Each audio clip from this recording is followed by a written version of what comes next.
Hi, I'm Don, I'm Bo. and we're going to be talking about dad jokes with the Emperor today. Yeah. He's a terrible, terrible father. But He because he didn't have dad jokes. He didn't have a dad. He didn't communicate. Oh my God, that's it. It's true. He didn't have dad. That's why he's so bad the at Emperor. it. Who came first, the dad or the son? Oh wait, dad came first, but who's granddad? Who is the great granddaddy of humanity? Well, All those psychers that killed themselves. oh yeah, they're not around. And the Emperor's not going to be around for much longer. Am I right, guys? At least, Okay, yeah. It depends on if you accede to the corpse emperor or the immortal God Emperor. And we didn't really talk about this, but at the very end of Horus Rising, Euphrates Keylor, that liberal journalist, she found Jesus because she got to talk with Horus. Like, okay, that was just a wild beast you saw. And she is... and this is at the end of the novel? Yeah, at the very end.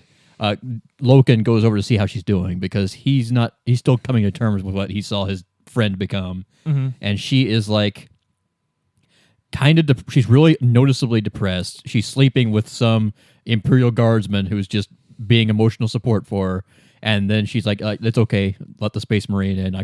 Don't worry, we're friends." And he doesn't do that. Yeah, so Space Marines are literally incapable of physical intimacy. There is no sexual competition, and he would kill you. Leave. It's okay. Right. But apparently, Loken says, "Look, I'm sorry I didn't talk to you earlier, but are you okay?" I wasn't. I was really hoping she sent him a picture. One of the pictures she took of that thing. This is not a wild beast. I can't tell what it is. I don't want to know at this point. Horus told me not to worry about it. I'm trying to not worry about it.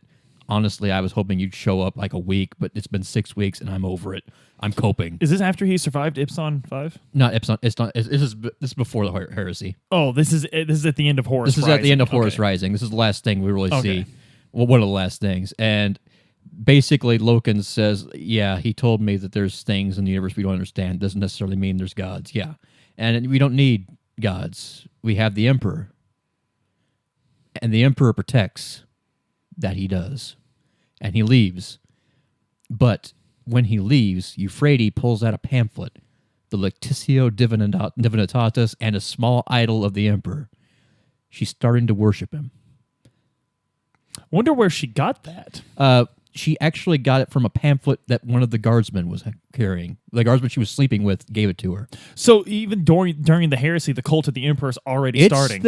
It's there. Like it's not, I didn't know that. It's not out. Like it's kind of an open secret, but as long as you keep it on the down low and always couch it in atheistic terms, you can get away with it. It's kind of like Stalin becoming a saint in the Orthodox Church during World War II. Because Stalin brought worship back. Is protecting our traditions. Yes. And our atheistic Orthodox traditions. So did Logar have a hand in that pamphlet? Yes and no. I mean, yeah, he did. And then he turned to chaos and rejected it, but it would have lived on without him. Mm-hmm. But anyway, that's just one of the cool things that Euphrates Keylor eventually becomes a saint because her faith in the Emperor her faith in the Emperor is so strong because she needs it to be strong because she doesn't have a way of dealing. She needs to heal from what she saw. What she saw trauma. can't be like she's not going to fall to chaos. She's going to do something else. She puts so much faith and belief into the Emperor that he actually becomes stronger in the warp because of it and becomes a saint. That's the real irony is that the Emperor's like, don't worship gods because it feeds chaos. But the worship of him feeds him within chaos, which repels chaos. So it's kind of interesting. But we're not talking about that right now. That is an interesting tidbit from the end of Horus Rising. I just wanted to point it out because I really like that character. Yeah, I love human characters in this. That doesn't. A Thousand Suns, All Is Dust covers a lot of human characters. Well, let's get into that then. But before we cover that, let's go ahead and cover the Siege of Terra. Okay, if you want to do that, because we learned about the Siege of Terra before Prospero Burns and Thousand Suns, All It Does is kind of side stories. It kind of just gives you more. It's kind of like those episodes in anime where it just gives you more clarity on what happened to these characters. But it's kind of like playing the Blue Lions. And it's not going to tell you anything about what actually happened in the big picture, but it gives you more clarity what these characters are about. Yes. So, but the Siege of Terra. So Horus is making a beeline for the Golden Throne, and he's going to kill Dad. Every loyalist is trying to get back, but they're being waylaid. Conrad Cruz, Batman, he's gone full edgelord and he's interfering. There's like Mortarion is heading back there. Apparently, okay, just because Mortarion needs to get a kick in, I need to get a kick in on Mortarion. He's like, all right, once Horus is emperor, maybe I can knock him off and become emperor myself. I'm a really smart guy for dealing with. Like, I hate the warp. I hate psychics. I'm gonna drain the swamp. I'm gonna take out the institutions responsible for stopping psychics. I'm gonna take out the Consumer Financial Protection Bureau. I'm gonna finally stop corruption. Oh, I'm also gonna kill every astropath and navigator on my ships going to the warp. This is a good idea. Typhon says it's a good idea. We're stuck. Want to get out and push, you son of a bitch? That classic CS:GO video. Door stuck. Door stuck. Oh, and by the way, Nurgle has managed to get a plague onto the ship. Don't worry, guys. You're Space Marines. You're so fucking cool. It's not going to kill you, but it's going to hurt like hell until, you just give in and accept that all life is pain and meaningless. And, just let Nurgle into your heart, and he'll make you happy again. Nurgle's the nihilist god. He's the nicest god. So, anyway, that's when Mortarion becomes... and the Death Guard become the ultimate embodiment of everything he claimed to hate, but now that the mask is off, he was just always an asshat. Right. So all this is happening. And Horus, what we'll get to later, what we talked about earlier, is Horus already had a brilliant idea to take care of the two biggest threats to him. The two legions that were going to really just grind his gears doing this. He got rid of them in a brilliant way. He Bart Simpsoned them, basically. But so he's making a beeline for Terra, and I believe the first one that actually gets in his way are the Blood Angels. That sounds right. Yeah, Sanguinius gets in his way, and the Emperor. By the way, the Emperor, the Emperor knows he could save Horus. I just need to talk to him. But then Sanguinius gets in the way. This is pretty late in the siege. We're skipping stuff. Okay, we're skipping a lot. Let's get they try to get Sanguinius.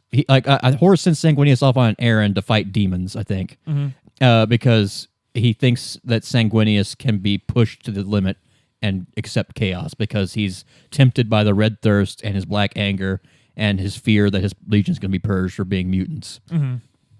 But Sanguinius is just too fucking awesome for that.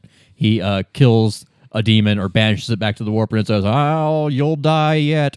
You're gonna die. You're not gonna motherfucker. You're gonna either survive as a chaos Primarch or you're gonna die as a loyalist. I'm gonna die as a loyalist." Right. He gets back to Terra, and he mans the Infinity Gate or the great gate at the Palace of Terra. Rogel Dorn has just been Minecrafting this thing, and it's beautiful. It's just like it's just the fucking. Mount Everest is just now a big fortress, and Dorn is just so fucking happy. And now this Horus is coming up to kick his sandcastle down. But Sanguinius is just hurling motherfuckers off this gate. But it's a losing battle. Earth is just being fucking annihilated in the siege. Angron's going hog wild. The Emperor's children are just having fun. Chaos Space Marines are just living out their pleasure. All those fucking humans who thought they were so cool and were going to rule this world that the Empire was building, that the Emperor was building for humanity, they're going to show them what's what. This is a world for warriors. The big boss's dream. Yeah. Out of heaven. And the Emperor has been doing something. We're going to get into exactly what he had to do, but there was a reason he's not out in the thick of it. But his buddy Malkador says, that thing you're doing, I can try to do it for a little bit so you can stretch your legs and solve this problem. So he gets Rogel Dorn and Sanguinius together, like, boys, we're going to go find Horus. We're going to stop this. So they teleport on. They teleport on to Horus's flagship to try to just cut off the head of the snake, to end the siege, end the war. And Horus is operating on a limited timetable, so he lets this happen. Because he knows that once the other loyalist Primarchs show up, he's going to be overwhelmed. Because he's not making very good progress in his siege. So taking out the Emperor in one-on-one combat and all the other loyalist Primarchs, that would work for him. That's a win. And Sanguinius gets to him first. Sanguinius tries to talk him down. And Horus tries to talk him back, to talk him into joining him. Because they're still brothers. They still have that connection with each other. But Horus is fully committed. Sanguinius is fully committed. We don't really... And I guess Sanguinius dies. Doesn't really... He barely leaves a mark on Horus. Some could... I think there's one, reference where Sanguinius left a chink in his armor that the Emperor could exploit. But really, the big thing is Horus shows up. Or Emperor shows up in Horus's room and sees Sanguinius dead on the floor. And that's what drives him, okay, I have to kill him. Two of my sons are now dead. Yeah. And Dorn is locked up with all the other people who the Emperor brought along, fighting Abaddon and all that. So the Emperor begins his duel with Horus. And depending on how you think of it, Horus is either so bumped up on warp juice that the Emperor is actually having a run for his money, or Horus is just still his son, and he can't bring himself to kill him. Depends on what your reading of the Emperor is. But the Emperor just can't bring himself to finish Horus off, and Horus is really racking up the damage. The Emperor is really starting to feel the pain. And at a climactic moment, the fluff I prefer, I think one of the oldest fluff before everyone had to have a name and be special snowflakey, some random guardsman or woman shows up in the throne room, sees the Emperor, and sees Horus. Two, as far as they're concerned, gods, just launching world-ending anime moves against each other. Guardsman doesn't care. Guardsman has a flak jacket and a flashlight, gets in between their Emperor and Horus, and shoots at Horus. Horus doesn't care. Horus barely registers that Guardsman is there. Mm-hmm. He just kind of glances. Guardsman is just destroyed. And the Emperor sees this callous dismissal of human life, and finally recognizes that Horus is beyond redemption and kills him. Destroys his soul. Of course, Horus never existed. Yeah. And that was that was straight up my favorite part of the lore. When I first read that, I was still in college. There's a lot of lore that's happened, that Guardsman was actually Einstein. He stood up and told the atheist professor that God is real. And he punched out the person who did not support the Iraq War. Oh, that Guardsman was actually my original Sonic character on DeviantArt. Oh, that Guardsman was actually a space marine because humans can't have a fucking part in this story. Right. I loved the idea of just a nameless soldier, some guy who sees his Emperor and doesn't care, and just okay, because he stands for the Emperor. Yeah, he stands for the Emperor. It's ill-advised, but he does. And that one moment is what turns it all around, because Horus is technically winning that duel until that Guardsman gets in the way and shows the Emperor just how far Horus has fallen. And Horus is dead. Abaddon realizes that Horus is dead, goes insane. The Chaos war fleet just loses all cohesion. They recognize simultaneously that loyalists are coming to kill them, and there's no boss. And they basically do the orc thing, I'm in charge now. Right. So Siege of Terra is over. Rogaldorn shows up just in time to see the Emperor, and the Emperor gives him instructions to put my ass on the Golden Throne and rejigger it. We're probably doomed, but I think we can squeeze some. We could squeeze about 10,000 years of status quo, and that sets the stage for the setting. The Loyalists go off on crusades, and one by one, the Primarchs wind up getting waylaid by fate. Lehman Russ runs off into the warp to have fun adventures.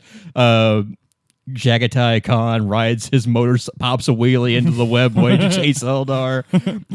Vulcan tackles a giant orc into a reactor or some shit, and he says, "When you do these fetch quests, I'll come back, my brothers." And Rogel Dorn is like, "We found his hand. Where's the rest of them?" Ferrus Manus is apparently the Emperor sees Ferrus Manus in a certain place called the Webway. Why was the Emperor in the Webway? Why was there a war in the Webway? Why wasn't the Emperor acting quicker? If only there was. It's like there's a bit of lore we need to catch up on here. Ah, yes. Okay. So there's two novels in the Horus Heresy that kind of exist outside of the Horus Heresy. They explain one very, very important thing within it. That is, why didn't the Emperor respond quicker? And why were the two most powerful legions, the greatest warriors amongst the Emperor's legions, the 6th Legion, not the Adeptus Astartes at this time, the 6th Legion Astartes, the Space Wolves, the Emperor's Axemen, the one that took care... this legion's already taken care of two others, and everyone knows they did it. They're just not allowed to talk about it. And there's another legion that is the most powerful Psychers, and they're constantly dancing with chaos. And these two legions are the reason why the heresy was moderately successful, even though they didn't take part in it. So the Primarchs, Magnus the Red, we've talked about him a lot. He gave his eye to chaos. He knows what chaos is about. He played those fools. Yeah, he played them like a damn fiddle. Horus. Oh yeah. Horus, you're playing hard. You're playing hardball with him. You can't do that. You catch more flies with honey. You know what I'm saying, brother? And there's Leman Russ, 100% loyal to his father. Yep. Will not question his father's orders. So there's a scene in, I'm not going to get into the details of these novels because the details that don't deal directly with the heresy. Okay, that's fine. So when Horus is named War Master, there's a big to-do on Olenor. Yeah. Where the Emperor put his sword down. The Emperor wants to name Horus War Master there. He wants his brothers to see him. There's a very terse reunion between loyal brothers and ones that already know they're going to go with Horus. Now, did Horus at his crowning of War Master, he didn't know, because Horus Rising starts with him being War Master already. Yeah, he's already War Master. So he didn't know, but you could kind of tell with the way these brothers interact with each other. There are some of these people who are loyal distinctly to Horus. So Magnus runs into a brother at the ceremony that he's really on terse terms with. Mortarion. Mortarion hates Psychers. He hates Magnus the Red. Their dad loves Magnus the Red. He's cooking up something for Magnus that's just going to be great. But because he's the Emperor, he's not telling anyone. Yeah. Even though that would fix everything. Yeah. So Mortarion runs into Magnus, and Magnus is mocking him openly. Like, oh, so the Death Guard are here to guard the Emperor. You guys do a real bang-up job at guarding people like those two guys. And things get really serious. Mortarion's like, you're not supposed to talk about that. And Magnus is like, nobody tells Magnus the Red what to talk about. So there's that curt exchange there. They move on. They see their brother named, and everyone's like, where's Russ? Yeah. Russ isn't there. Where is Russ? It's almost as if Dad doesn't care if he's here. It's kind of mean of Dad. So anyway, that happens. That's kind of important to know that there's this tension amongst these brothers already. They love each other. They'll die for each other. But we're already getting hints that, like, if something went down, they've already chosen a side. Yeah.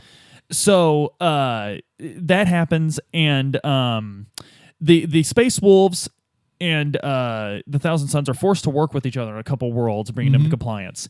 And it becomes very, very, very evident that the Thousand Sons are much more merciful towards people that aren't fully compliant than the Wolves.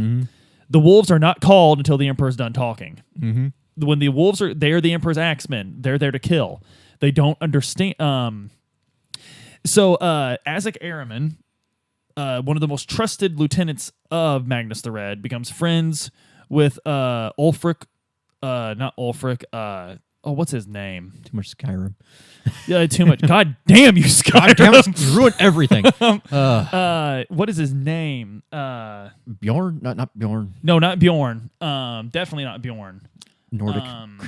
God damn it. Ulrich something. It's not really important. He's not going to survive. Yeah. But he becomes friends with this shaman, this Gothy amongst the Space Wolves. Okay. And the Gothy's like, we're like each other, Azek. Yeah. We're a lot like each other. I'm one of the only ones in my legion able to travel the Great Sea. Uh-huh. You travel it all the time. We're buds, Azek. We understand each other. And they're talking on this one planet where they have to kill all these bird people. These bird people were found to be human. Mm-hmm. The department that handles that said they're human, it's fine, but then they rejected compliance, so they have to die. Yep. Sad to see. And Azek's like, this is sad. This is really sad. We could have learned a lot from these people, much like Horus was thinking. Yeah. And the shaman is like, no, this isn't. This is what we do. This is fine. They rejected compliance. It was on that. Why wouldn't they want to take part in this? And Azek's like, you look down on psychers, but you're a psyker. He's like, no, I'm not a psyker. Yeah. I'm a shaman. It's different.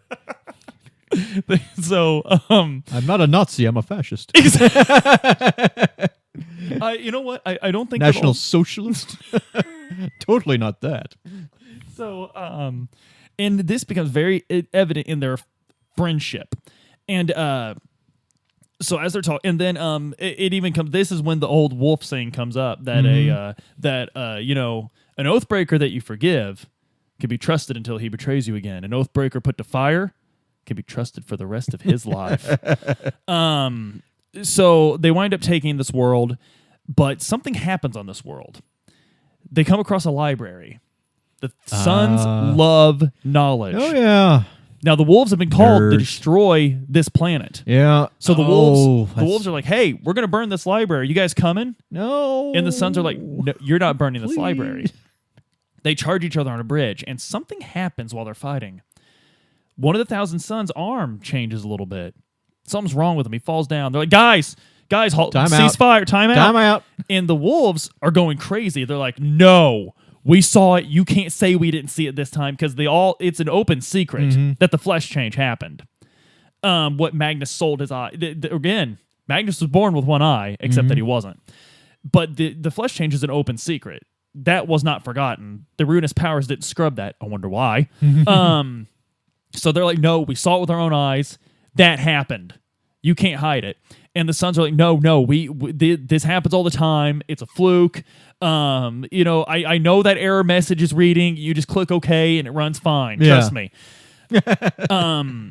And Magnus and Russ wind up confronting over this. And after 2 Primarchs almost threw down, everyone's okay with just walking away. Mm-hmm. Magnus heals him. Azek is pretty pissed. He's like, look, the wolves are on our tails. Everything's going wrong. Dad, you have to tell me what's going on. I have this... Azek, I talk to them all the time. They know me. Look, they don't like outsiders, okay? They know me. I played them. They know I played them. They're not going to fuck with me like this. This is a fluke. You know what? I know what you saw, but you know what? There are no gods. Everything's okay. So apple didn't fall far from the tree. Exactly. So they go away, and then suddenly a couple of Primarchs are called to Nicaea. Yeah. This is a world that they just fucked up. Nicaeas are a good place for councils. They just right. So a little bit of foreshadowing from the Black Library here. Yeah. So they just fucked this planet up. It's about to blow up, but you know what? Dad wants to have the meeting here. The Emperor himself is showing up to this. Yeah. And it's called the Trial of Nicaea. Magnus tells his legion, we're going. The Thousand Sons are going because he's not putting me on trial. He's vindicating me. Mm-hmm. He would not call me here to shame me in front of my brothers. We're going to walk in there with our heads held high, and we're going to be vindicated. They're going to see what our psyker powers have done for the Great Crusade. Fulgrim's being called. Sanguinius and Logar, maybe? That sounds right. Yeah, the other one doesn't really matter.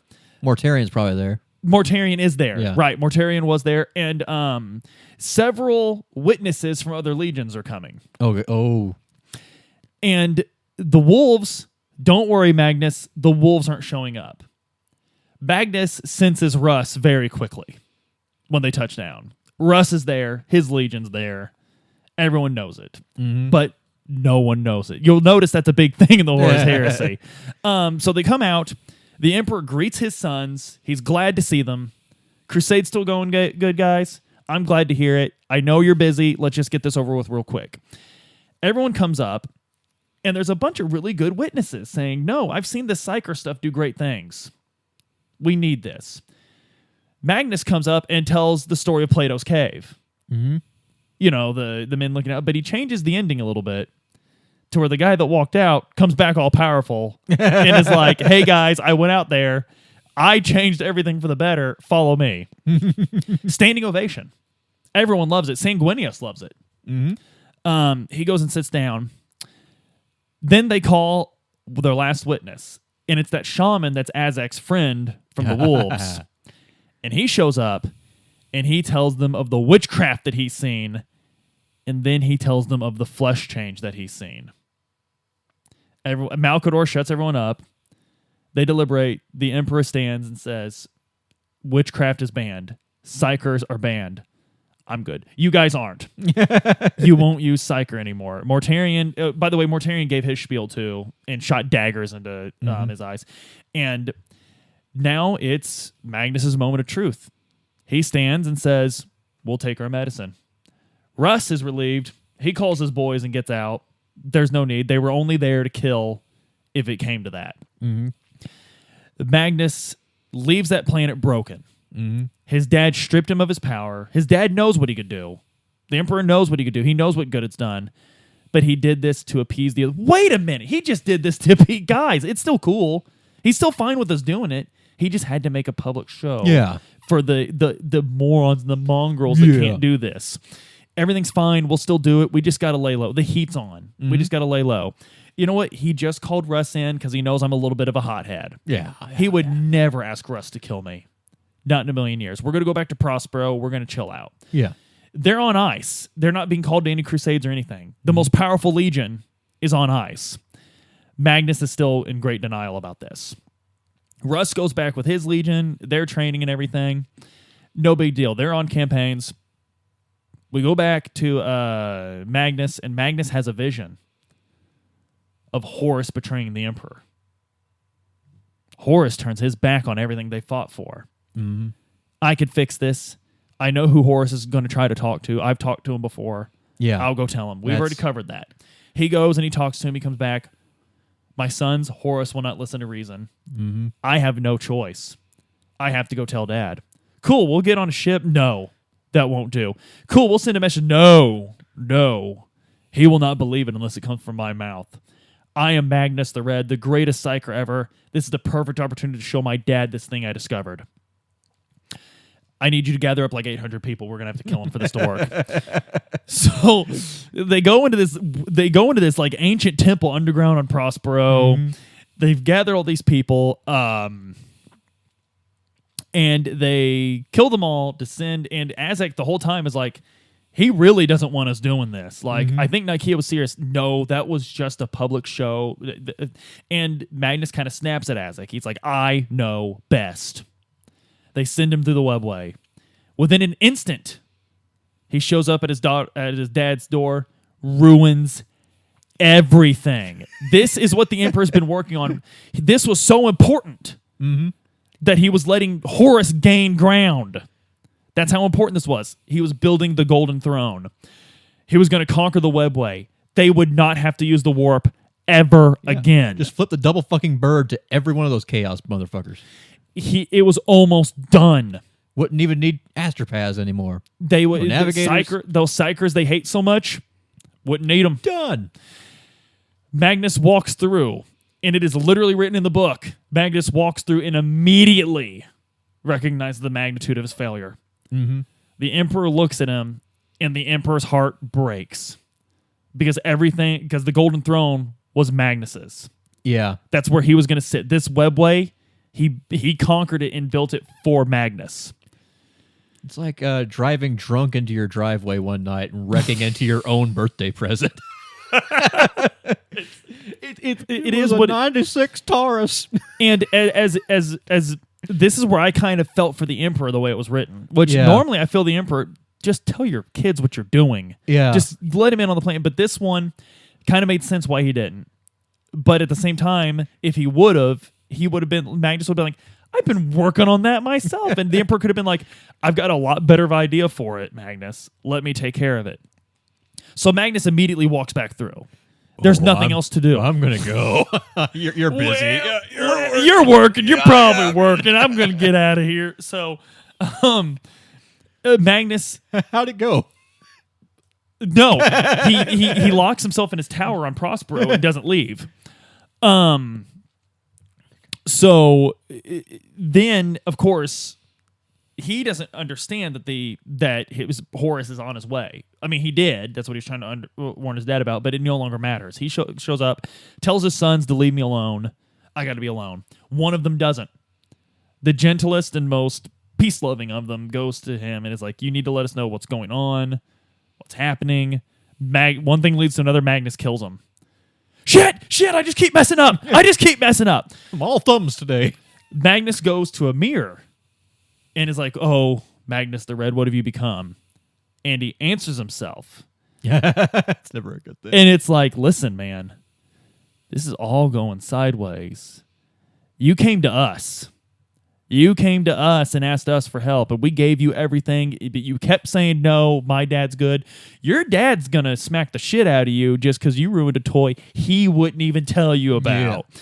Now, who needs a webway when you've got the warp, dude? The warp way. The warp way. Like, hey, man, it's all good. So Magnus rejects this again. Yeah.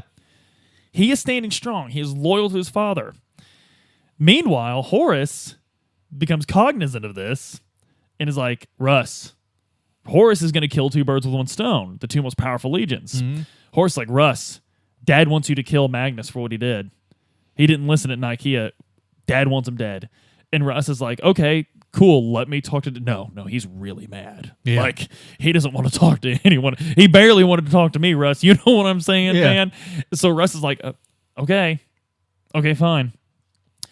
And Russ, on the way, he's like, I will send one final peace offering. He sends it to his brother and is like, if I show up and everyone's guns are on the ground and no one's shooting at us, I'm going to take you back to Terra and we'll talk this out. I hate you. I hate you more than I've hated anyone, but you're my brother. You're a Primarch. That means something. Mm-hmm. I will take you home. All you have to do is throw, and he doesn't get a response. So he's like, okay. Because he sent it through what they normally send the messages through. And Chaos was like, well, I'll just grab that one there. And the irony of that becomes they detect the Space Wolves coming into their space. Mm-hmm.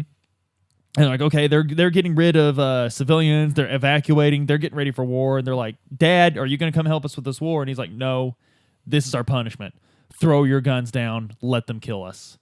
And they're like, this is insane. You told us that the Emperor did this for public. Russ just doesn't understand. Yeah. We're not going to die over Russ. You told us that. We're going to deal with this. So Russ shows up, and of course they're shooting. Magnus was unaware that he was actually following his brother's plan, but Magnus sees everything falling apart. And the Thousand Sons are fighting to the bitter end. They start to transform, but worse than the flesh change. Mm-hmm. They're becoming demons. Yeah. They have given into chaos. Tzeentch is having a ball, drinking this all in. Just as planned. And Azek is going around and is like, we have to fix this, we have to fix it. And finally, Azek sees there's no fixing this. Mm. It's done. He sees the shaman from the wolves, and he's like, we're going to fight this. No matter what Dad says, we're going to prove that we were loyal. And I'm going to start with that guy. And he goes in the warp, grabs this guy, pulls his soul out into the warp, and is like, hey, you know that good fight you're fighting? Take a look. And Azek shows him the truth, because Azek was given the truth. Mm-hmm. And he shows him the truth, and it's like, that's where the Empire's heading. Right there, that's the Empire. See that God they're worshiping? That's the Emperor. Mm-hmm. Everything you fought for, you failed. And we failed, and you were played, and we were played. Ulfric's, we'll just call him Ulrich for now. I can't remember what his real name is. But it basically, he sees this and just lets the warp take him, because everything's failed. Everything. No, Yeah.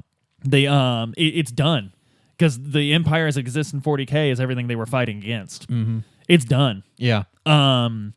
So through this all, Russ finally lands. Magnus, something happens when he sees Russ, and he's like, "I won't let my sons die." Mm-hmm. We'll know more of them anyway. Yeah. So he shows up and he starts fighting Russ. He gives Azek his grimoire and says, "I have a plan. We're going to survive." This plan basically opens up a portal. They walk through the portal. This is the planet of the sorcerers, my sons. Welcome to the Eye of Terror. Yeah. Basically what it is. So basically when the heresy's going on and all these Chaos Legions are retreating to it, Magnus just took his son straight to the Eye of Terror. Mm-hmm. Which is the Eye of Terror. Is that the rip that happened when Slanesh was born? Yeah. That was the birth tear. So yeah, he takes them to the Eye of Terror. They're all there, and basically they're living there, and they're all undergoing the flesh change. And Azek's like, we can still stay loyal. The Emperor he doesn't fucking understand.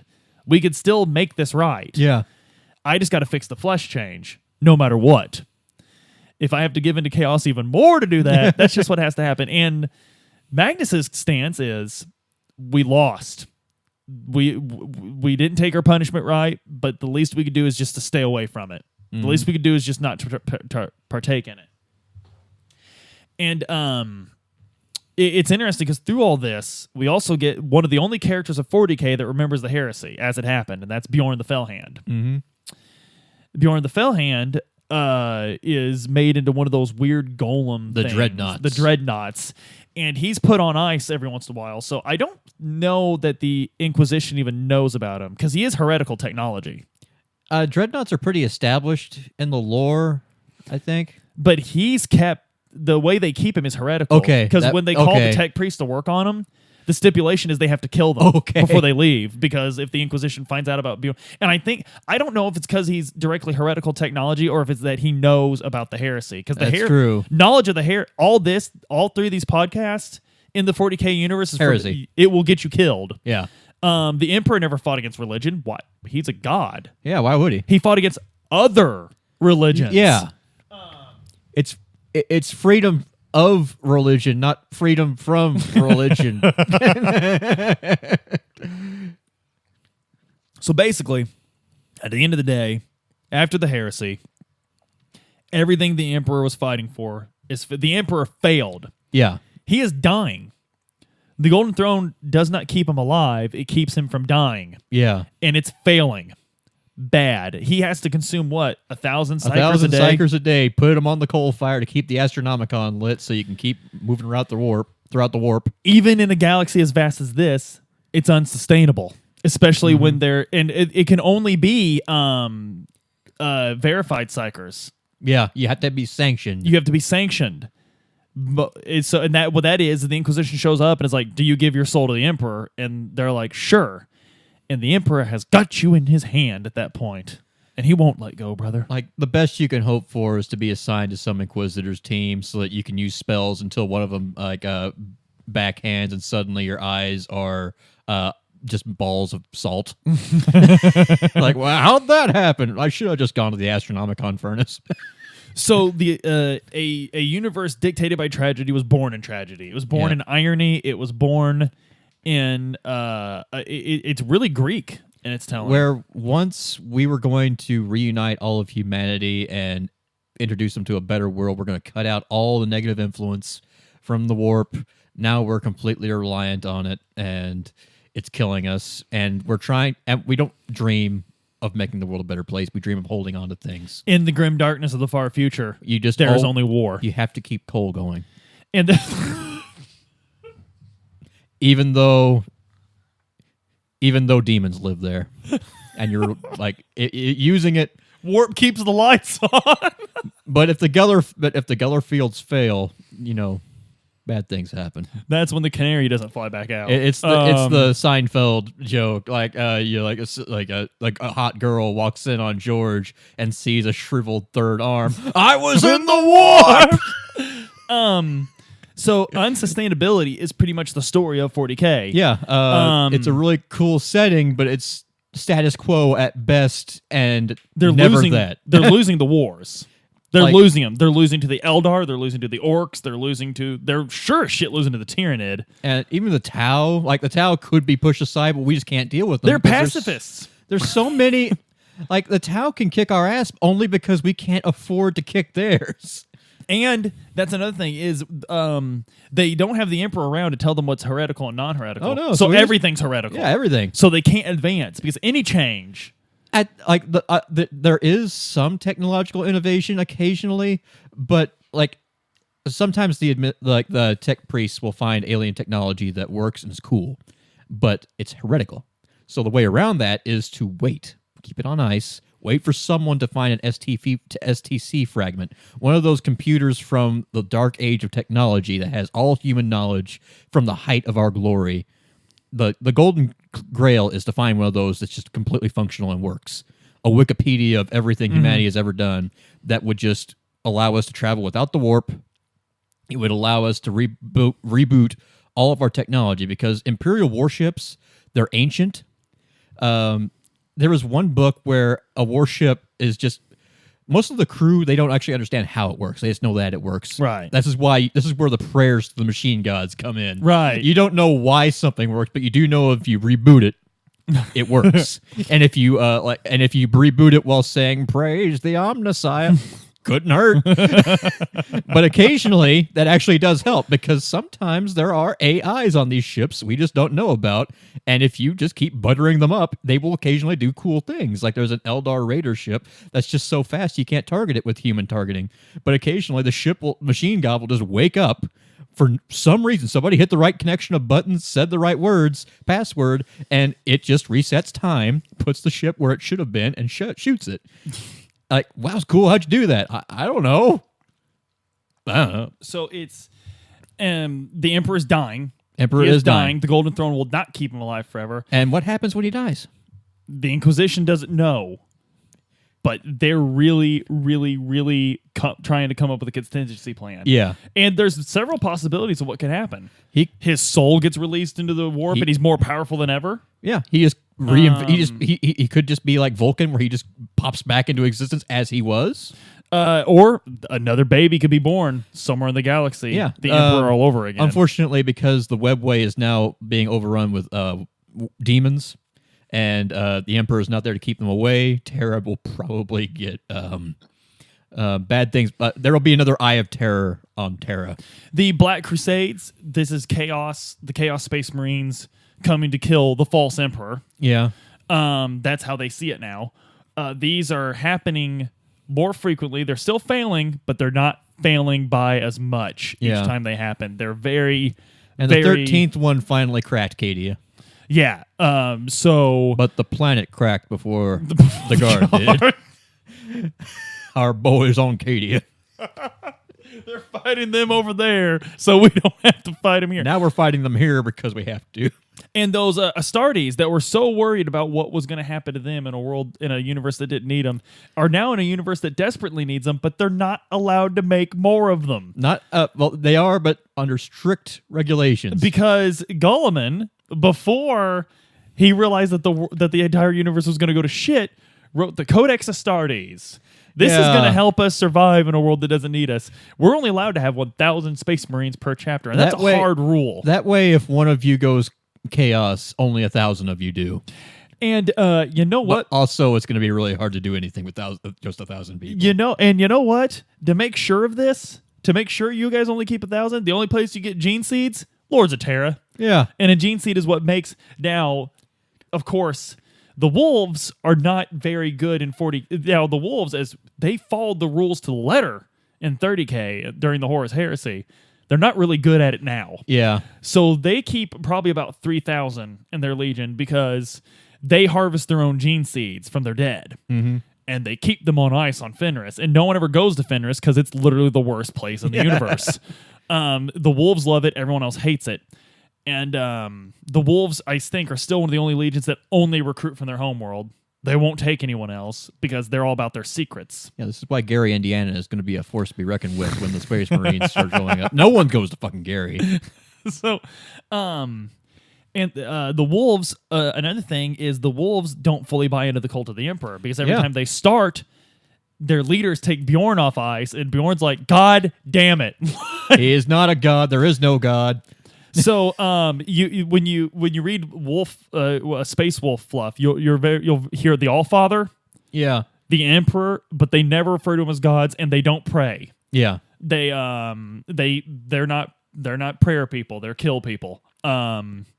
The Grey Knights were born from the heresy. Yes, that's another thing in the aftermath of the heresy. They replaced the Suns, didn't they? Is that what it was? The Grey Knights are basically kind of like the Inquisition in that they're made up mostly of loyalists from traitor legions. But they're all psychers, right? Yes, I think so. So, because the joke is they're the Space Marine Jedi. It's the kind of meme. But the thing they must do is that they must be possessed by a demon and exorcise it completely.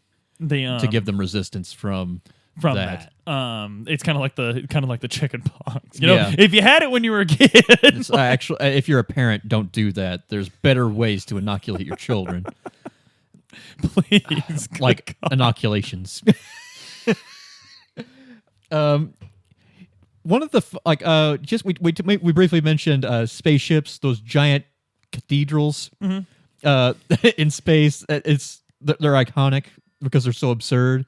They're planet-sized ships with their own gravity well, and the crew know how they work, but they don't know how they work. You can't build these things anymore because they're ancient. They were built by people who knew what they were doing, and all those people are dead.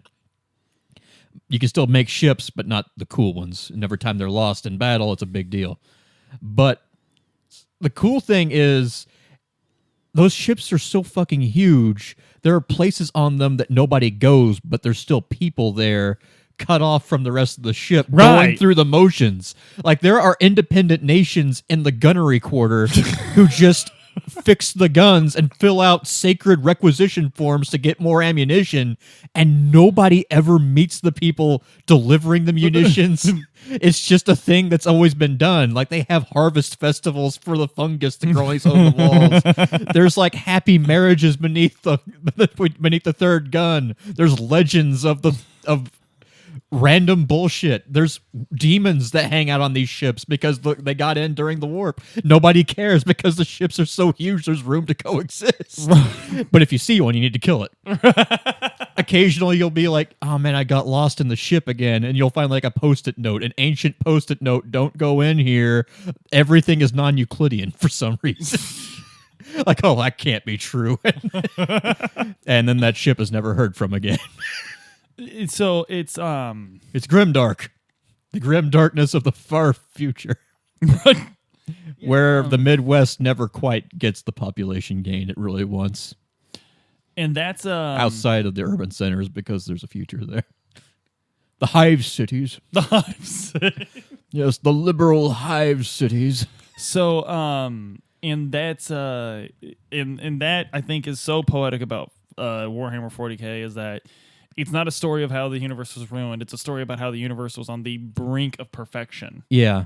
But was it perfection? Because Horus saw a better way. He did. And that was before the ruinous powers got to him. It died. Then it was just like it's just a lesser evil being killed by a slightly greater evil until fucking evil wins. Yep. Because that seems to be the way the world works.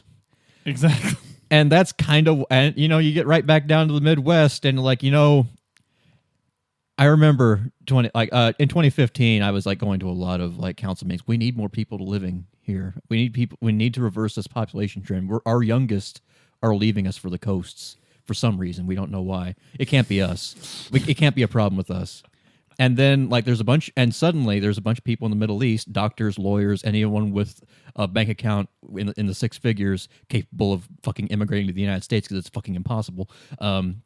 They start saying, hey, we need somewhere to settle, and we'd like to live in Indiana. You need doctors, right? No, you don't need fucking Mid-Eastern doctors. This is Midwest. You not know the difference between Mid-East and Midwest? And I'm like, Jesus Christ, there's just no way. And you can't win. This is me, and this is me looking at the Interrex. If there was some way we can get them over here, all these fucking empty houses on Main Street. would have people with the money to refurbish them. Property values would go up. We'd get more people from Owensboro living here. Everything would be better. But in the grim darkness of 2019, I just get into my power armor and fight chaos demons that are never going to stop coming until at last the Consumer Financial Protection Bureau is cast from its corpse stone by the Supreme Court. And everything goes to shit because that's the only place we all go. We were born of shit, and to shit we shall return. Basically, that's really the it's like we said in the first cast of the first podcast we did of the series. We can't relate to happiness. It's in fiction. It's not. It's unrealistic. This we world, enjoy Star Wars. This world we where relate.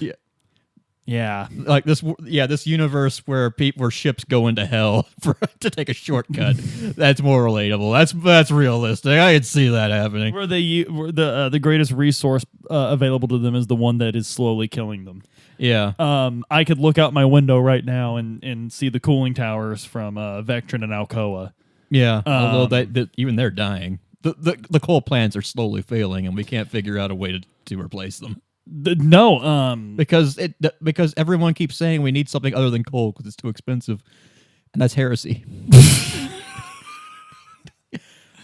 But